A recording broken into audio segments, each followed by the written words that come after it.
ወራህመቱላህ ወበረካቱ። ሰላም እንዴት ናችሁ? ውድና የተከበራችሁ እኔ ደህና ነኝ አልሐምዱሊላህ። ረመዳን እንዴት ነው? እኔ ጋር አልሐምዱሊላህ ወላሂ ተነስቦ አለቀ። ሱብሃንአላህ እና አላህ ሱብሃነ ተዓላ ይቀበለን። ሀገራችን ሰላም ያርግልን። ዓለም ሁሉ ሰላም ያርግልን። በዓለም ላይ ያለነው በስደት ላይ ያለነው በሙሉ አላህ ይጠብቀን።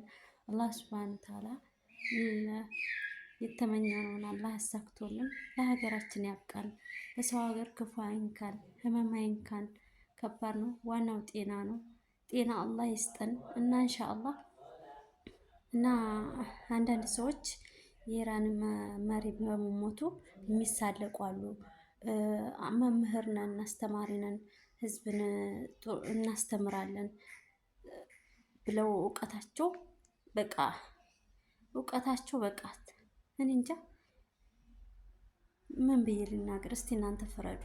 እና ይሳለቃል ማለት ነው። አሁን አንተ ሁሉ ህዝብ ሰብስበክ ታስተምር መጥፎ ነገር ሙስሊም መሞቱን መሳለቅ አንተ ተገቢ ነው ብለህ ታስባለህ?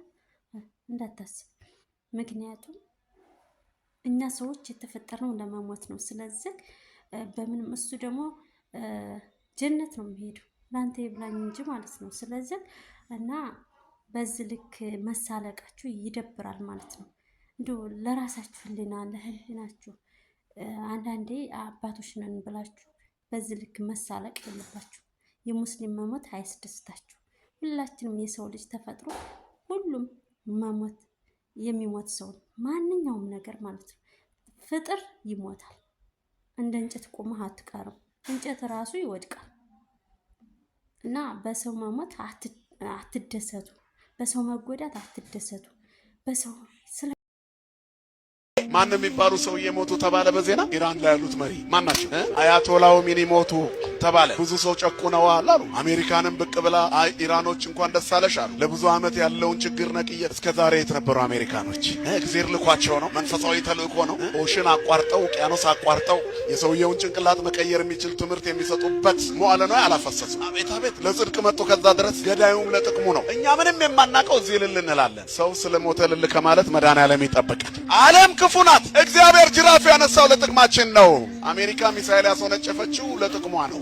ሰውየውን ገላ የሚዘረፍ ነገር ካለ ልትዘርፍ፣ የፈራችው ነገር ካለ ልትቀጭ። እኛ አሁን ይሄኔ ነዳጅ አፍልቀን የሆነም ከፍ ያለ የሆነ ነገር ወይ ለኒኩለራቸው የሚስማማ ነገር ብዙ እንደዛ አይነት ነገር ቢኖረን ውርር ያደርጉናል። መጥተው አባሎ ገደላ ይትጋቡ አንስር ምን ባለበት አሞራዎች ይሰበሰባሉ። እንደዚህ ናቸው የሰለጠኑ ሀገራት የሚባሉት። ሰብአዊነታቸው የውሸት ነው። ከጥቅማቸው አንጻር ነው የሚመጡት ወደኛ። ከራሳቸው ጥቅም አንጻር ነው። እልፍ ሰው ቢገደል አፍሪካ ላይ ምንም አይመስላቸውም። ያቺ ሀገር ነዳጅ ካላት ግን ቶሎ ምክንያት ፈጥረው አገዳድለው ገብተው መስረፍ ነው ይፈልጉ።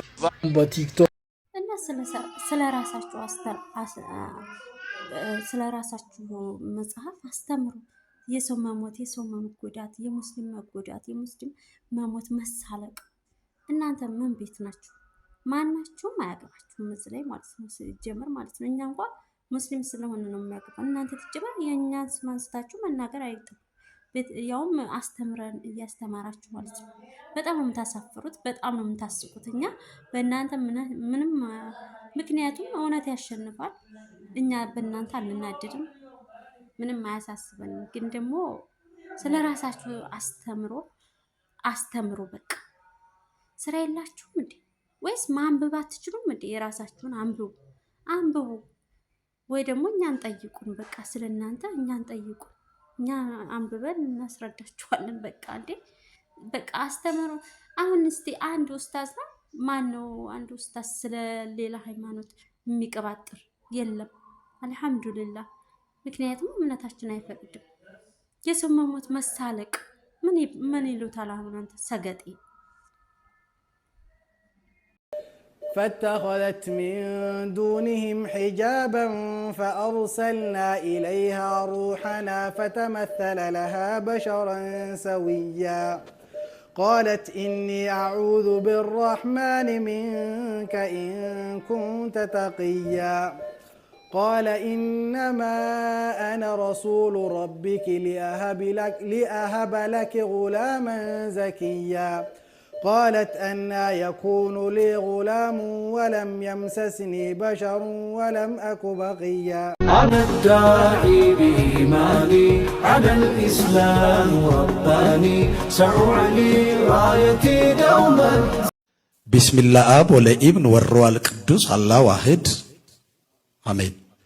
اللهم إجعلنا مستقين أنا أقول بالشكر ربنا الذي في السماوات ليتقدس اسمك ليأتي ملكوتك لتكن مشيئتك كما في السماء كذلك على الأرض خبزنا كفافنا آتنا اليوم اغفر لنا ذنوبنا كما نغفر وأعد للمذنبين إلينا ولا تدخلنا في تجربة لكن نجينا من الشرير بالمسيح يسوع ربنا لأن لك والملك والقوة والمجد إلى الأبد آمين. ይባላል ይሄ ነው። የኢትዮጵያ እስልምና ጉዳዮች ጠቅላይ ምክር ቤት በመጪው ቅዳሜ የካቲት 28 ቀን 2018 ለሚካሄደው ስድስተኛው ሀገር አቀፍ የጎዳና ላይ ኢፍጣር ዝግጅት መጠናቀቁን አስታወቀም። ጠቅላይ ምክር ቤቱ ከኢትዮጵያ ሙስሊም ወጣቶች ካውንስል ጋር በመተባበር ያዘጋጀው የጎዳና ላይ ኢፍጣር ነጃሺ ለሀገር በሚል መርህ በዋናነት በአዲስ አበባ ከተማ መስቀል አደባባይ የሚካሄድ ሲሆን በሌሎች ዋና ዋና ከተሞችም በተመሳሳይ ሰዓት ይካሄዳል። የኢትዮጵያ እስልምና ጉዳዮች ጠቅላይ ምክር ቤት የፕሬዝዳንት ጽሕፈት ቤት ኃላፊ ኡስታዝ አቡበከር አህመድ የኢፍጣር ፕሮግራሙ አብሮነትን ለማጠናከር እንደ ማህበረሰብ ለሀገር የሚደረግ አስተዋጽኦን ከፍ ለማድረግና እርስ በርስ ለመረዳዳት የሚያግዝ መድረክ እንደሚሆን ገልጸዋል። ፕሮግራሙ በታሰበው መልኩ እንዲካሄድ የጸጥታ አካላት ዝግጅት ማድረጋቸውን የጠቆሙት ኡስታዝ አቡበከር ህዝበ ሙስሊሙ ለሰላትና ለአፍጥር የሚሆኑ ቁሶችን በመያዝ ከቀኑ 8 ሰዓት ጀምሮ በቦታው እንዲገኝና የጸጥታ አካላት በሚሰጡት አቅጣጫ መሰረት ተባባሪ እንዲሆን ጥሪ አስተላልፈዋል።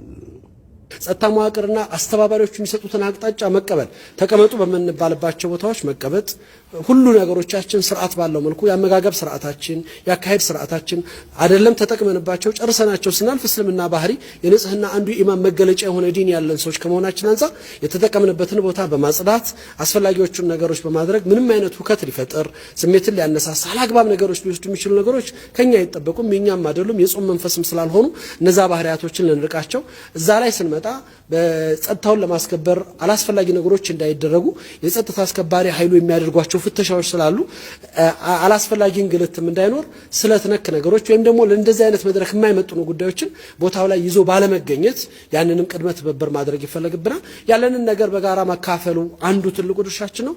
ቦታው ላይ ሊገቡ የሚችሉ የሚመገቡ ምግቦችን ለችግረኞች ለወገኖቻችን ለወንድሞቻችን ሼር አድርገን በጋራ ተካፍለን የምናፈጥርባቸው ምግቦች ይዘን በመምጣት እዛው ቦታ ላይ መገኘት ነው።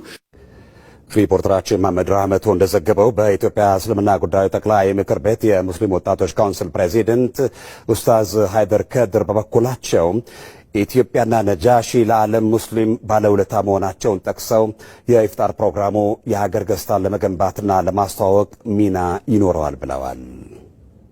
ሁላችንም በነቂስ ተገኝተን የምንታደመው የምናፈጥረው አንድነታችንን ወንድማማችነታችንን የበለጠ የምናጠናክርበትና የሀገራችንን ሰላም የምንሰብክበት አንድነታችንን የምንገልጽበት የኢትዮጵያም ደግሞ ገጽታም ከየትኛውም ዓለም ባልተናነሰ ሁኔታ ኢትዮጵያ በሚሊዮኖች የምንቆጠር ኢትዮጵያ ሙስሊሞች ገጽታችንን ለዓለምን የምንገልጽበት በሀገራችን ላይ ያለውን ሰላምን፣ ደህንነትን፣ እድገትንም የምናሳይበት የሀገርን ገጽታ ግንባታ የምናጎላበት የምናጠናክርበት ሁላችንም ደግሞ ከምስኪኖች ከፉቀራዎች ከሌሎችም ጋርም አንድ ላይ ሆነን የምናፈጥር ሲሆን እርስ በርስም ደግሞ የበለጠ ግንኙነታችን የምናጠናክርበት ታላቅ የኢፍጣር ፕሮግራም ነው።